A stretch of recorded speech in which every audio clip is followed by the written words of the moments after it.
नमस्कार दोस्तों, मेरे चैनल शिव भक्ति कीर्तन में आपका स्वागत है। क्या आप जानते हैं कि हम अपनी सफलता प्राप्त करने में कौन-कौन सी गलतियाँ करते हैं? आइए देखते हैं इस वीडियो में। अगर आपको मेरी वीडियो अच्छी लगती है तो लाइक करें और मेरे चैनल को ज़्यादा से ज़्यादा शेयर और सब्सक्राइब करें। ऐसा कोई नहीं है जो सफलता प्राप्त न करना चाहता, लेकिन कुछ चीजें ऐसी हैं, सफलता तो पाना चाहते हैं पर उन चीजों का त्याग नहीं कर पाते हैं, और उन चीजों के त्याग न करने के कारण जो चीजें हमें प्राप्त होनी चाहिए वो नहीं हो पाती।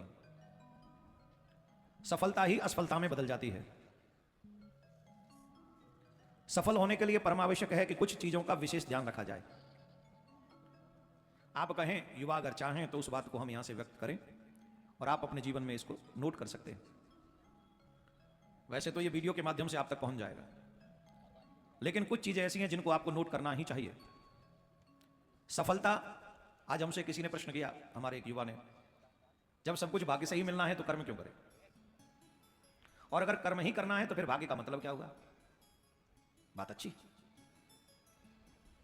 और प्रश्न जानने योग्य है। हमने उसका उत्तर उनको दे दिया और वो सेटिस्फाइड हुए। आपको अभी नहीं देंगे, ठीक? आपको सफल होने के लिए कुछ चीजें कहेंगे हम। कुछ पॉइंट हैं जिनको आपको अपने जो सफल होना चाहते हैं उनको ये पॉइंट नोट कर लेना ही चाहिए, याद रखें जीवन भर। वैसे तो संसार में सब सफल होना ही चाहते हैं, इसीलिए लगता है कि हम लोग आए भी हैं। सबसे पहली बात, जो मनुष्य सफल होना चाहता है उसे आलस्य का तुरंत त्याग कर देना चाहिए। आलसी व्यक्ति कभी सफल नहीं होता है, ये याद रखिए। और आज हमारे युवाओं में आलस्य कूट कूट के भरा हुआ है। आलसी नहीं है, कूट कूट के भरे हुए हैं आलस में। तो जब आप आलस में रह जाएंगे तो आप अपने समय का दुरुपयोग करेंगे, सदुपयोग नहीं।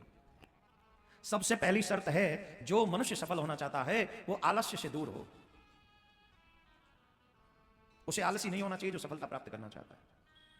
दूसरी बात, जो व्यक्ति सफल होना चाहता है उसे सूर्य उदय से पूर्व उठ जाना चाहिए। सूर्य उदय से पहले आप उठो, उगते हुए सूर्य का दर्शन करो। From bold lips to flawless skin, grab your makeup must-haves at flat 50% off only during our festive bonanza sale.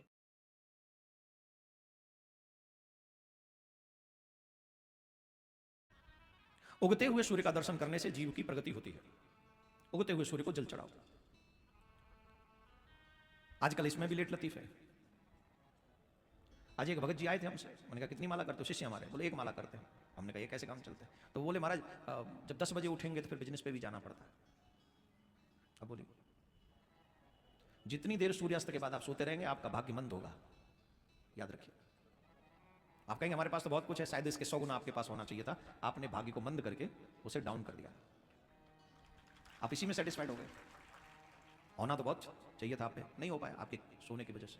तो सुबह उठे, ये दूसरी बात, जल्दी सूर्य, उगते हुए सूर्य को अर्घ दे, जल चढ़ाए उगते हुए सूर्य को, सफल होने के लिए सूत्र है। और तीसरा सूत्र है, अपने समय का सदुपयोग करे, दुरुपयोग न करे। आजकल व्यक्ति दुरुपयोग कर रहे हैं टीवी देखकर, मोबाइल देखकर और अपने फ्रेंडों के साथ में घूम। अब जो व्यक्ति बहुत सारी सफलता पाना चाहता है उसके पास इतना समय कहां है कि वो 2 घंटे अपने मित्रों के साथ घूम के आ जाए, तो 2 घंटे वापस लाएगा कहां से? जिनको आप कह रहे हो माई फ्रेंड्स, जिनके साथ आप इतना सारा समय स्पेंड कर रहे हो, वो वापस आ पाएगा वो समय? 2 घंटे अगर आप अपने उसी गोल के लिए काम कर रहे होते तो आप और 4 कदम उस 2 घंटे में अपनी गोल की तरफ बढ़ गए होते। आपने उस टाइम का दुरुपयोग किया, इसलिए 2 घंटे आप 4 कदम पीछे रहे। बात समझ में आई? समय का सदुपयोग करें।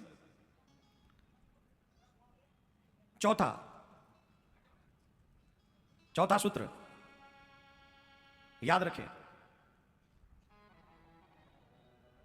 कि हम लोग झूठ ना बोले। अगर आपको सफल होना है तो झूठ बोलकर आप अपने समय का दुरुपयोग न करें। आप अगर झूठ बोलेंगे तो झूठ बोलने से आपके ऊपर लोगों का विश्वास समाप्त हो जाएगा। और आज व्यक्ति बात बात में झूठ बोलता है, बात बात में व्यक्ति झूठ बोलता है, बात बात में। तो ये सफल होने से आपको आपका झूठ रोकता है। तो आपको झूठ नहीं बोलना चाहिए।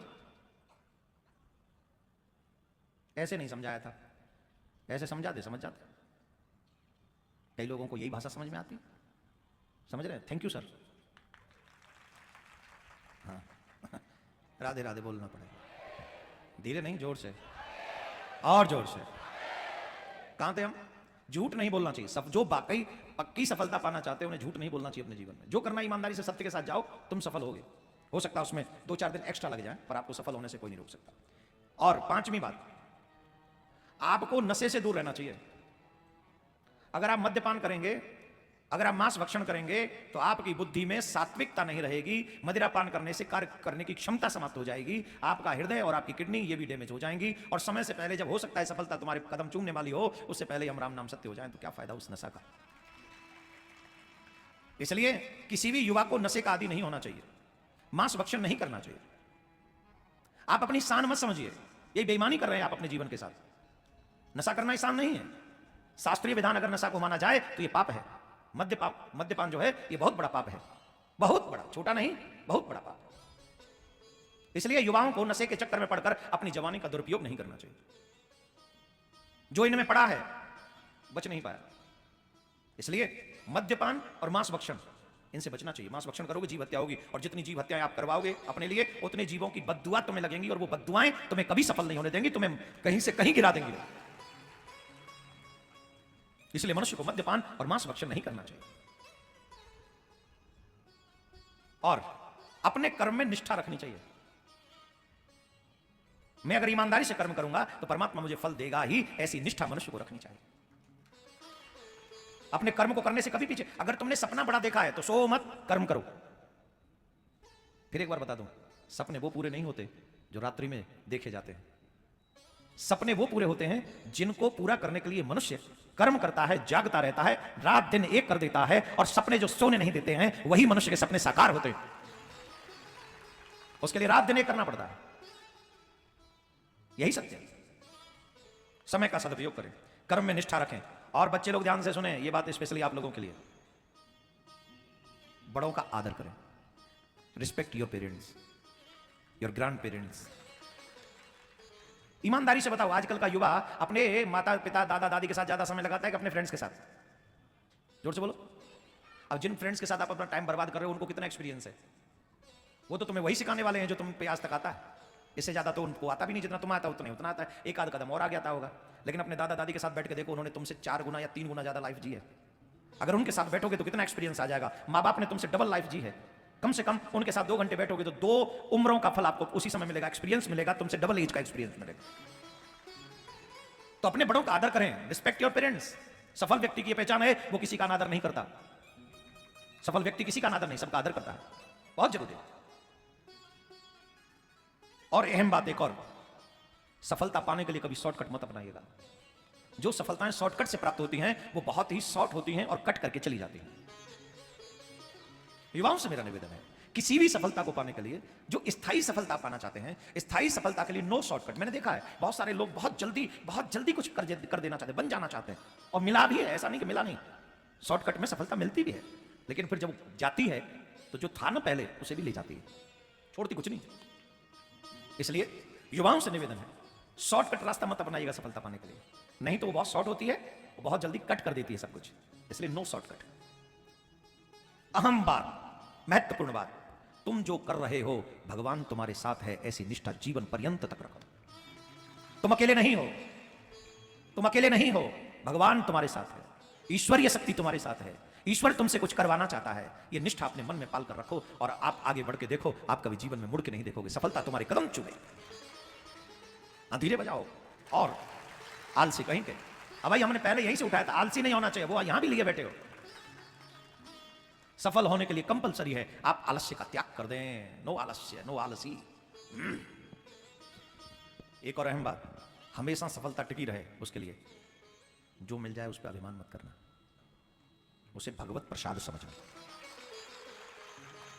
जो भी मिले उसे भगवत प्रसाद समझकर जितना हो सके मानव जाति की सेवा में भी लगाना, दीनों की सेवा में लगाना।